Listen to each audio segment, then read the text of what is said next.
নমস্কার, আমার চ্যানেলে আপনাকে স্বাগত। প্রথমেই বলে রাখি, গলাটা একটু খারাপ আছে। আজকে আমরা পড়তে চলেছি ফেমাস রাইটার আর.কে. নারায়ণের লেখা মালগুড়ি ডেজ থেকে নেওয়া দ্য মিসিং মেল।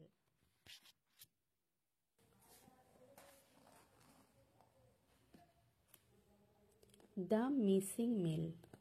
মেল অর্থাৎ চিঠি। দ্য মিসিং মেল মানে হারিয়ে যাওয়া চিঠি।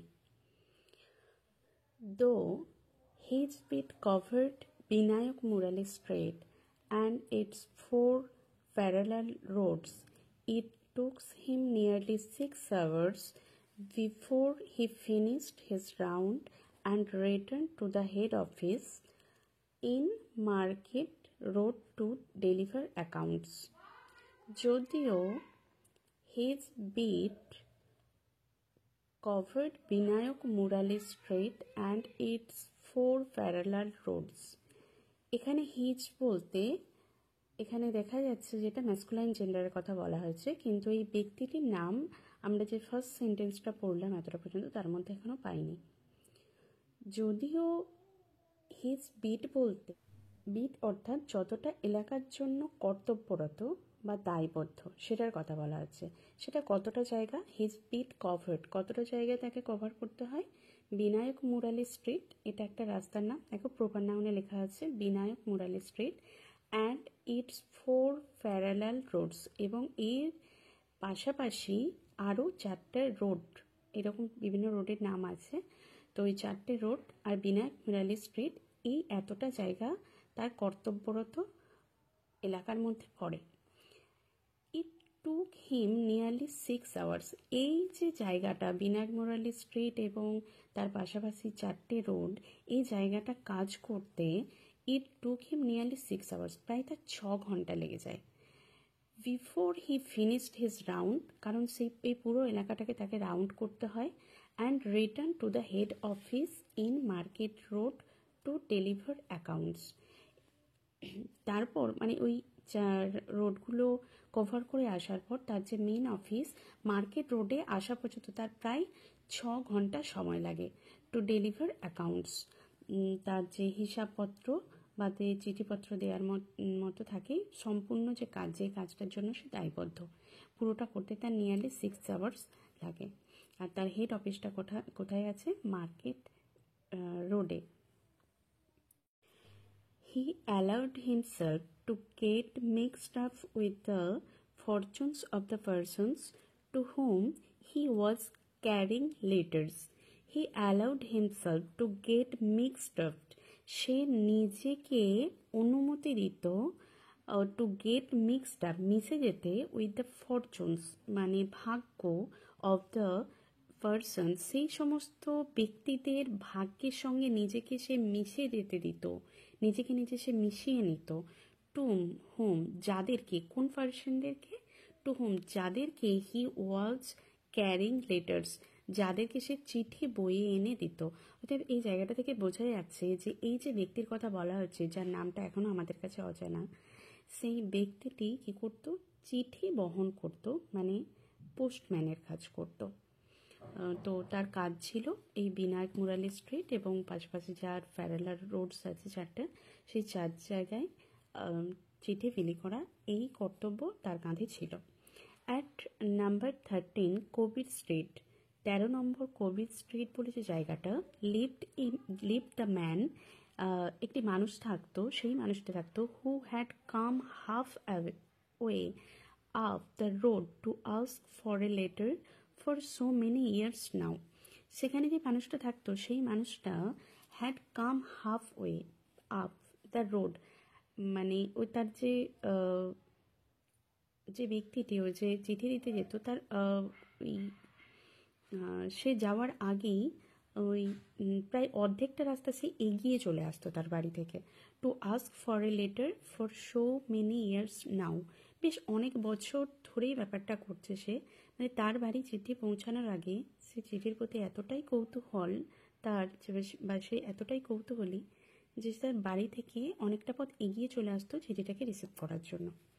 থানাপ্পা had seen him as a youngsters, Thanappa তাকে ছোট থেকে দেখছে, অ্যান্ড হ্যাড ওয়াচড হিম, এবং তাকে দেখেছে ডে বাই ডে, দিনের পর দিন, greying on the pile, sitting there and hoping for a big prize to come his way through solving crossword puzzles. Thanappa, দেখো এই ফার্স্ট নাম এলো ওই ব্যক্তিটির, থানাপ্পা, যে ওই চিঠি বিলি করে। ওদের পোস্টম্যানটার নাম কি, এখানে পোস্টম্যানের নাম কি, এই চরিত্রটার নাম হচ্ছে Thanappa. Thanappa had seen him as a youngster, Thanappa তাকে ছোট থেকে দেখছে, and had watched him day by day, এবং দিনের পর দিন ধরে দেখেছে তাকে গ্রেইং, গ্রেইং অর্থাৎ কিভাবে তার বয়স হয়ে গেছে, আস্তে আস্তে সে এখন হয়তো পৌরা বা বৃদ্ধ হয়ে গেছে এরকম। অন দ্য পায়ল, খাটিয়া, খাটিয়া বলতে সেই সিটিং দেয়ার, খাটিয়ে বসে বসে, and hoping for a big prize, এবং সে কিসের জন্য আশা করতো, একটা বড় prize, to come his way through solving crossword puzzles. বিভিন্ন যে ওই ধাঁধা থাকতো নিউজ আগে, এখনও থাকে নিউজ পেপারে, যে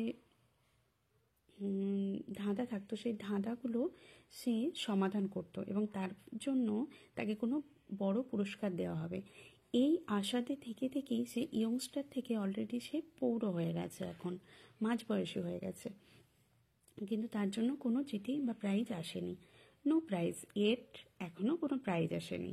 হি অ্যানাউন্স টু হিম, সে তাকে ঘোষণা করে বলতো, ঘোষণা মানে জোরে বলতো, এভরিডে, প্রত্যেক দিন ওই ব্যক্তিটি ওই চিঠির জন্য অপেক্ষা করতো, আর প্রত্যেক দিন তাকে একটাই যেন রিপ্লাই দিত যে না, এখনও কোনো প্রাইজ আসেনি।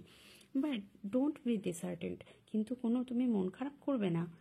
দেখো এই যে থানাপ্পা ক্যারেক্টারটা, এটা কতটা পজিটিভ মাইন্ডেড, বা সে এত বছর ধরে ওখানে কাজ করছে, সে জানে প্রত্যেক দিন ওই ব্যক্তি অপেক্ষা করে চিঠির জন্য, তার জন্য চিঠি আসে না, সেই দিনও আসেনি, যে বলছে নো প্রাইজ ইয়েট, তারপরেও কিন্তু সে তাকে পজিটিভলি আনসার দিচ্ছে যে ডিসহার্টেন হো না, তার হার্ট ব্রেক করতে চাইছে না, সে পজিটিভ মাইন্ডেড কতটা, তাকে আশাহত করছে না। বাট ডোন্ট বি ডিসহার্টেন্ড বলে তাকে সে এটা উত্তর দিল। Your interest has been delayed this month somehow, he said to another. আবার অন্য একজন যে ব্যক্তি, সে তো ওই এলাকায় পুরো চিঠি দিয়ে আসছে, বেশ অনেক বছর ধরে চিঠি দিয়ে আসছে, যে এই জায়গাটা থেকে আমরা বুঝতে পারি যে এই মানুষটাকে সে ছোট বয়স থেকে দেখছে, অল্প বয়স থেকে দেখছে, এখন সে প্রায় অনেকটা বয়স হয়ে গেছে, তো ওই এলাকায় সে অনেকদিন ধরে কাজ করছে, এটাই তার প্রমাণ। তো অন্য একজনকে বলছে, অন্য একজনের সঙ্গে হয়তো দেখা হয়েছে, তাকে বলছে না না, আপনার ওই যে ইন্টারেস্টটা হয়তো সে কোথা থেকে টাকা পায়, তো আপনার এই সুদের টাকাটা had been delayed this month somehow, কোনোভাবে হয়তো এই মাসটা দেরি হয়েছে, মানে তার জন্য সে টাকার জন্য অপেক্ষা করছিল, তার জন্য টাকাটা আসেনি। Your Son at Hyderabad has written again madam, আবার অন্য একজনকে হয়তো বলছে, ম্যাডাম আপনার ছেলে যে হায়দ্রাবাদে হয়তো থাকে, সে আবার চিঠি লিখেছে। How many children has he now, আচ্ছা তার এখন কটা ছেলে মেয়ে। I did not know that you had applied for this mattress job, আচ্ছা আমি তো জানতাম না তুমি এই ম্যাট্রাস জবের জন্য অ্যাপ্লাই করেছিলে। You have not care to tell me, ও তুমি আমাকে বলারও প্রয়োজন মনে করলে না। তাকে এক্সক্লামেটরি চিহ্ন আছে, সেটাকে ওয়ার্ন করছে না, মানে এখানে তাদের মধ্যে যে একটা ভালো রিলেশনশিপ সেটাই প্রকাশ করছে। আবার একজনের সঙ্গে মানে দেখা হয়েছে, সে হয়তো কোনো জব সিকার, তো ম্যাড্রাস জবের জন্য সে অ্যাপ্লাই করেছিল, তো সেটাই বলছে যে I did not know that you had applied for this Madras job, যে আমি তো জানতাম না তুমি ম্যাড্রাস জবের জন্য অ্যাপ্লাই করেছিলে, তুমি আমাকে বললেও না, ইট ডাজ নট ম্যাটার, ঠিক আছে। When I bring you your appointment order, you must feed me with coconut payasam, যখন আমি bring you your appointment order, মানে অ্যাপয়েন্টমেন্ট লেটারটা যখন আমি এনে দেবো তোমার এই জবের, you must feed me with coconut payasam, তোমাকে কিন্তু তখন আমাকে নারকেলের পায়েস খাওয়াতে হবে। And at each of this places, আর প্রত্যেকটা জায়গায়, এই যে যত জনের সঙ্গে তার দেখা হলো, প্রত্যেক জায়গায় he stopped for nearly half an hour, সে প্রায় আধ ঘন্টা করে দাঁড়াতো, প্রত্যেকের সঙ্গে সে কথা বলতো এতক্ষণ ধরে। Specially if anyone received money orders, বিশেষ করে কেউ যদি কোনো মানি অর্ডার্স, মানে কারো উদ্দেশ্যে হয়তো কেউ টাকা পাঠিয়েছে বা কারো থেকে টাকা এসেছে, সে যদি কোনো টাকা রিসিভ করতো, he just settle down quite nicely, সে সেখানে প্রায় বসেই পড়তো খুব সুন্দরভাবে, with his bags and bundles spread about him, এবং তার চারিদিকে তার যে ব্যাগ এবং দস্তাবেজগুলো থাকতো সেগুলো সে ছড়িয়ে ছিটিয়ে ওখানে যেন একদম সেটেল হয়ে যেত।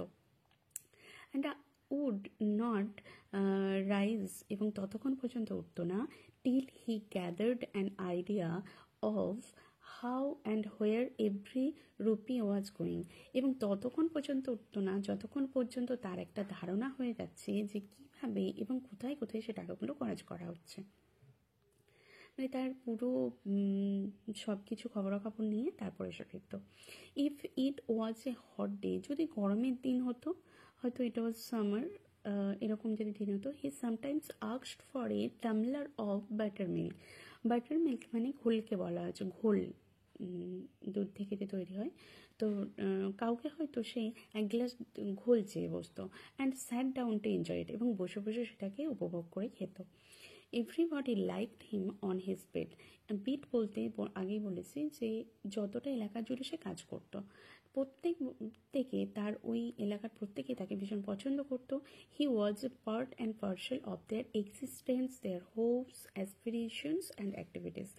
সে পার্ট অ্যান্ড পার্সেল মানে ওতপ্রোতভাবে জড়িত ছিল, অফ দেয়ার এক্সিস্টেন্স, তাদের যে ওখানকার অস্তিত্ব, তাদের আশা আকাঙ্ক্ষা, তাদের কাজকর্ম, সব কিছুর সঙ্গে সে যেন অঙ্গাঅঙ্গিভাবে জড়িত ছিল ওই এলাকার মানুষদের সঙ্গে। অফ অল হিজ কন্ট্যাক্টস, মানে তার সংস্পর্শে যতজন ছিল, মানে যতজন মানুষের সঙ্গে তার আলাপ পরিচয়, সবার মধ্যে থেকে the one with which he was most intimately bound up, যার সাথে সে অন্তরঙ্গভাবে আত্মীয়তা ছিল, ওয়াজ নাম্বার 10 বিনায়ক মুরালি স্ট্রিট। সেটা হচ্ছে 10 নম্বর বিনায়ক মুরালি স্ট্রিটের একজন ব্যক্তির সঙ্গে। Ramanujan was a senior clerk, সেই ব্যক্তিটার নাম কি যার সঙ্গে তার এত অন্তরঙ্গ আত্মীয়তা ছিল, তার নাম হচ্ছে Ramanujan. Ramanujan was a senior clerk in the revenue division office. Ramanujan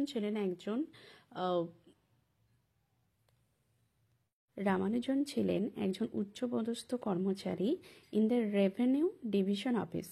revenue division office হচ্ছে রামানুজনের অফিসের নাম। And Thanappa had carried letters to that addresses for over a generation now. বেশ আগের মানে পূর্বপুরুষ থেকে বা অনেক দিন আগে থেকে, এরকম বলছে, আগের তাদের পূর্বপুরুষের সময় থেকে থানাপ্পা তাদের ওই অ্যাড্রেসে চিঠি দিয়ে আসছে। তাহলে আমরা এতদূর পর্যন্ত গল্পে দুটো ক্যারেক্টারের নাম পেয়েছি, থানাপ্পা দ্য পোস্টম্যান এবং রামানুজন, যে ওই 10 নম্বর বিনায়ক মুরালি স্ট্রিটে থাকে এবং তিনি একজন রেভিনিউ ডিভিশন অফিসের senior clerk. His earliest association with Ramanujan was years and years ago. প্রথম রামানুজমে তার যখন সাক্ষাৎ হয়েছিল, যোগাযোগ হয়েছিল, সেটা বেশ অনেক অনেক বছর আগে ঘটেছিল। রামানুজনস ওয়াইফ, রামানুজনের স্ত্রী, ওয়াজ অ্যাওয়ে ইন দ্য ভিলেজ। রামানুজনের স্ত্রী গ্রামে থাকতেন। এই কার্ড অ্যারাইভড ফর রামানুজম, রামানুজমের জন্য একটা কার্ড এসেছিল। থানাপ্পা অ্যাজ ওয়াজ হিজ কাস্টম, থানাপ্পা যেমন তার নিয়ম ছিল বা যেমনভাবে সে অভ্যস্ত ছিল, glance through it at the sorting table itself. যখন ওই চিঠি বিলি করার জন্য টেবিলে হয়তো ফেলে রাখা হতো বা গোছানো হতো ফেলে, তখন একবার করে চোখ বুলিয়ে নিত, সে চোখ বুলিয়ে নিয়েছিল। Glance through it at the sorting table itself, sorting টেবিলে থাকার সময়ই একবার চোখ বুলিয়ে নিয়েছিল। And the moment they were ready to start out, আর যেই মুহূর্তে চিঠিগুলি প্রস্তুত হয়ে গেছিল বিতরণ করার জন্য, স্টার্ট আউট ডিস্ট্রিবিউট করার জন্য, went straight to Vinayak Murali street, তখন থানাপ্পা ওই চিঠিটা নিয়ে প্রথমেই একদম স্ট্রেট বিনায়ক মুরালি স্ট্রিটে গিয়েছিল। দো ইন দ্য অর্ডিনারি কোর্স, যদিও অন্য সাধারণ দিনগুলোতে ওভার 150 অ্যাড্রেসেস প্রসিডেড ইট, যদিও এর আগে প্রায় 150 অ্যাড্রেস হয়তো ক্রস করে 150 অ্যাড্রেসে চিঠি বিলি করে তারপর বিনায়ক মুরালি স্ট্রিটে আসতো, কিন্তু সেই দিন সে স্ট্রেট ওখানে চলে এসেছিল একবারে। He went straight to Ramanujam Saheb's house. সে রামানুজমের বাড়িতে সোজা চলে এসেছিল। নকড অন দ্য ডোর, দরজায় নক করে, অ্যান্ড সাউডেড, এবং চিৎকার করে বলবে, পোস্টম্যান স্যার, পোস্টম্যান, আমি পোস্টম্যান এসেছি, পোস্টম্যান বলে চিৎকার করে। হোয়েন রামানুজন ওপেন ইট, যখন রামানুজন এটা খুললো, মানে দরজাটা খুললো, হি সেড, সে বললো, হি মিন্স থানাপ্পা বললো, give me a handful of sugar before I give you this card. এই কার্ডটা দেওয়ার আগে আমাকে এক মুঠো চিনি দিতে হবে, আমাকে এক মুঠো চিনি দাও। Happy father, after all this years of fairs, তাকে সম্ভাষণ করছে যে হ্যাপি ফাদার্স বলে। After all this years of prayers, এত বছর প্রার্থনার পর অবশেষে কিন্তু ব্যাপারটা ঘটলো বা হলো। এবার এটা কি ঘটলো আমরা নেক্সট পেজে দেখছি। Don't complain that it is a daughter. এই বেড়ে কিন্তু অভিযোগ করো না যে একটা মেয়ে। ডটার্স আর গডস গিফট, মেয়েরা তো ভগবানের উপহার। ইউনো, তুমি নিশ্চয়ই জানো। Kamakshi, lovely name. কামাক্ষী খুব সুন্দর নাম। অ্যাকচুয়ালি এখানে হ্যাপি ফাদার বলে এখানে সম্বোধন করেছিল থানাপ্পা রামানুজনকে। অ্যাকচুয়ালি রামানুজনের মেয়ে হয়েছে সেই খবরটাই দিয়েছে, এবং থানাপ্পা নিজেও এতটা এক্সাইটেড খবরটা দেওয়ার জন্য রামানুজমকে, যে অন্য সব কিছু ছেড়ে প্রথমেই রামানুজমের বাড়িতে এসে তাকে হ্যাপি ফাদার্স বলে সম্বোধন করছে, এবং তারপর তাকে এটাও বলছে যে ডটার হয়েছে বলে তুমি আফসোস করো না, অভিযোগ করো না, কারণ মেয়েরা তো ভগবানের উপহার হয়। আর লাভলি নেম কামাক্ষী, মানে যে মেয়ে হয়েছে, মানে রামানুজমের মেয়ে, তার নাম দেওয়া হয়েছে কামাক্ষী। এখান থেকে থানাপ্পার খুব ভালো একটা ক্যারেক্টার রিভিল হয়। আমরা আগেই বলেছি ও কতটা পজিটিভ মাইন্ডেড বা কাউকে ডিসহার্টেন করে না। আর নেক্সট টাইম ওর ভালো সম্পর্ক আছে ওখানকার এলাকার সমস্ত মানুষের সঙ্গে। এবং থার্ডলি, এটা এত বছর আগেকার গল্প, তো তখন মেয়ে বাড়িতে জন্মালে যেভাবে একটা খারাপ চোখে দেখা হতো, সেই জায়গায় থানাপ্পা কত মডার্ন বলবো, মডার্ন মাইন্ডেড বা ভালো মাইন্ডেড, যে মেয়ে হয়েছে বলে সে নিজে তো হ্যাপি, এমনকি রামানুজনকে বলছে এটা নিয়ে যেন সে মন খারাপ না করে।